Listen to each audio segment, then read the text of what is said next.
சங்கிலியன் பார்வையாளருக்கு வணக்கம்.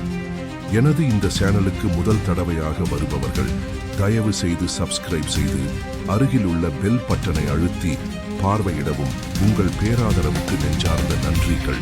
எங்களுடைய தமிழ் மக்களை ஏமாற்றி வாழ்ந்து கொண்டிருக்கின்ற அரசியல்வாதிகளுக்கு மத்தியில் தற்சமயம் கடந்த வருடம் பாராளுமன்ற உறுப்பினராக தேர்வு செய்யப்பட்ட திரு அர்ச்சுனா இராமநாதன் மற்றும் பொய் தமிழ் தேசியம் பேசி கோடி கோடியாக பணம் சம்பாதிக்கும் ஏனைய உருட்டு அரசியல்வாதிகள் பற்றியும் தான் இந்த வீடியோவில் பார்க்க இருக்கின்றோம்.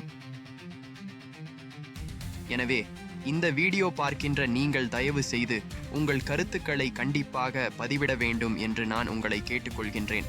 அப்படி என்ன பார்க்க போறோம் என்று சொன்னால், தற்போது இருக்கின்ற தமிழ் அரசியல்வாதிகளில் அர்ச்சுனா இராமநாதனின் எதிர்கால அரசியல் எவ்வாறு இருக்கும், தற்பொழுது அவர் எந்த விடயமாக இருந்தாலும் துணிந்து கதைக்கின்றார், எந்த ஒரு அச்சமும் இல்லாமல் நேர்மையாக கதைக்கின்றார், உள்ளதை உள்ளபடி கதைக்கின்றார். அந்த வகையில் அவர் பாராட்டப்பட வேண்டியவர் என்பது மட்டுமின்றி அரசியலில் ஒரு நேர்மையான கரைபடியாத அப்பழுக்கு அற்ற மனிதர் என்பதில் எந்தவித மாற்று கருத்தும் இருக்காது என்பதே உண்மை. அவர் மீது பலர் விமர்சனங்களை வைக்கின்றார்கள். அது உண்மையான விமர்சனமாக பார்க்க முடியாது. அது வெறும் காழ்ப்புணர்ச்சியால் செய்யப்படுகின்ற அருவருப்பான விமர்சனமாக தான் நான் பார்க்கின்றேன். இவ்வளவு காலமும் தமிழர்களுக்கு தீர்வு பெற்று தருகின்றோம் என்று சொல்லி மக்களை ஏமாற்றி ஏகபோகங்களை அனுபவித்துக் கொண்டு கோடிக்கணக்கில் சொத்துக்களை சேர்த்து கொண்டு ஈழ அரசியலில் கோலோச்சிக் கொண்டிருந்தவர்களுக்கு அர்ச்சுனா இராமநாதனின் வருகையால் அவர்களுக்கு வயிற்றில் புலியை கரைத்துள்ளது. தங்களால் செய்ய முடியாததை அர்ச்சுனா இராமநாதன் செய்கின்ற போது மக்கள் ஆதரவு அவருக்கு அதிகரித்து வருகின்றமையை உணர்ந்த அவர்கள் எதிர்காலத்தில் தங்களுடைய அரசியல் இருப்புக்கு ஆபத்து வந்துவிடுமோ என்ற அச்சம் காரணமாகவே நாகரீகமற்ற விதத்தில் சமூக வலைத்தளங்களில் அவர்களின் ஆதரவாளர்களால் விமர்சிக்கப்படுகின்றார். இன்னொரு முக்கியமான விடயம் என்னவென்று பார்த்தால், ஒவ்வொரு முறையும் தேர்தல் முடிந்த கையோட எங்கட தமிழ் அரசியல்வாதிகள் எல்லோரும் வெளிநாடு போவார்கள். அது எதற்காக போகின்றார்கள் என்று இதுவரைக்கும் எத்தனை பேருக்கு தெரியும்? என்ன விடயத்திற்காக இவர்கள் அடிக்கடி வெளிநாட்டுக்கு ஓடுகிறார்கள்? இவர்கள் உண்மையிலே கோடிகளில் பணம் சம்பாதிப்பதற்காக தான் வெளிநாட்டுக்கு அடிக்கடி போகின்றார்கள் என்று சொன்னால் ஆச்சரியப்பட தேவையில்லை. அதுதான் உண்மை. எப்படி என்று பார்த்தால், அவர்கள் ஆட்கடத்தலில் ஈடுபடுகின்றார்கள். அதாவது, ஒரு பாராளுமன்ற உறுப்பினர் தேர்வு செய்யப்பட்டால் அவருக்கு ஒரு சிறப்புரிமை, கடவுச்சீட்டு, இலங்கை அரசாங்கத்தால் வழங்கப்படும். ஆங்கிலத்தில் இதை VIP பாஸ்போர்ட் என்று சொல்வார்கள். அந்த கடவுச்சீட்டு வைத்திருக்கின்ற நபர் விசா எதுவும் இல்லாமல் எந்த நாட்டுக்கும் இலகுவாக பயணத்தை மேற்கொள்ள முடியும். அந்த கடவுச்சீட்டு வெறும் 3 மாதங்கள் மட்டும்தான் செல்லுபடியாகும். 3 மாதம் காலாவதியான பின்பு தொடர்ந்தும் அவர் பாராளுமன்ற உறுப்பினராக இருக்கும் பட்சத்தில் மீண்டும் 3 மாதங்களுக்கு ஒரு தடவை புதுப்பித்துக் கொள்ளலாம்.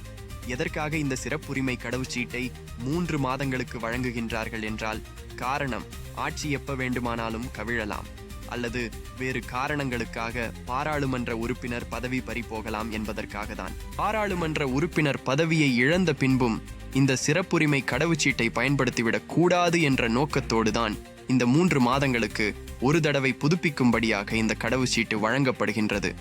சரி, எப்படி இவர்கள் இந்த கடவுச்சீட்டை வைத்து பணம் சம்பாதிக்கிறார்கள் என்று பார்க்க போனால், இவர்கள் வெளிநாடுகளுக்கு செல்கின்ற பொழுது தங்களது உதவியாளர் என்று சொல்லி ஒருவரை கூட்டிக் கொண்டு செல்ல முடியும். இவர்களுக்கு விசா விண்ணப்பிக்க தேவையில்லை. இவருடைய உதவியாளருக்கு விசா விண்ணப்பிக்க வேண்டிய தேவை இருக்கின்றது. உதவியாளரின் ஆவணங்களுடன் இவருடைய சிறப்புரிமை கடவுச்சீட்டையும் சேர்த்து தூதரகத்தில் சமர்ப்பிக்கின்ற பொழுது இலகுவாக அந்த உதவியாளருக்கு விசாவை வழங்கிவிடுவார்கள். இவர்கள் அந்த உதவியாளரை கூட்டிக் கொண்டு போக வேண்டிய அவசியம் இல்லை. அந்த நபர் தனியாகவும் பயணிக்கலாம். முதல் கனடா, 2வது பிரித்தானியா, 3வது ஐரோப்பா, குறைந்தது 3 மாதத்திற்குள் 3 பேரையாவது இப்படி கடத்தி விடுவார்கள். இதைத்தான் எல்லா பாராளுமன்ற உறுப்பினர்களும் செய்து கொண்டிருக்கிறார்கள். தமிழர்கள் மட்டும் இல்லை, சிங்களவர்களும் இதைதான் செய்து கொண்டிருக்கின்றார்கள். அந்த வகையில் பார்த்தால் அர்ச்சுனா இராமநாதன் அவர்கள் இதுவரை வெளிநாடு சென்றதாக நான் அறியவில்லை. அவர் நினைத்திருந்தால் இதுவரைக்கும் குறைந்தது 6 பேரையாவது வெளிநாட்டுக்கு கடத்தி இருக்கலாம். இதன் மூலம் கிட்டத்தட்ட 5 கோடி அவர் சம்பாதித்து இருக்கலாம். ஆனால் அவர் அதை செய்யவில்லை.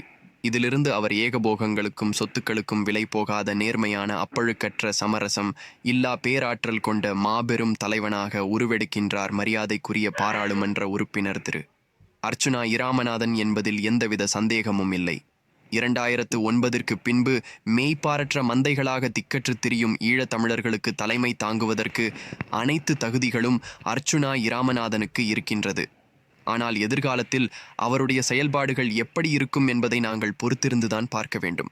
எனவே இந்த வீடியோவை முழுமையாக பார்த்ததற்கு எனது நெஞ்சார்ந்த நன்றிகள். உங்களுடைய கருத்துக்களை பதிவிடுங்கள். தொடர்ந்தும் எனக்கு ஆதரவு கொடுங்கள். நன்றி, வணக்கம்.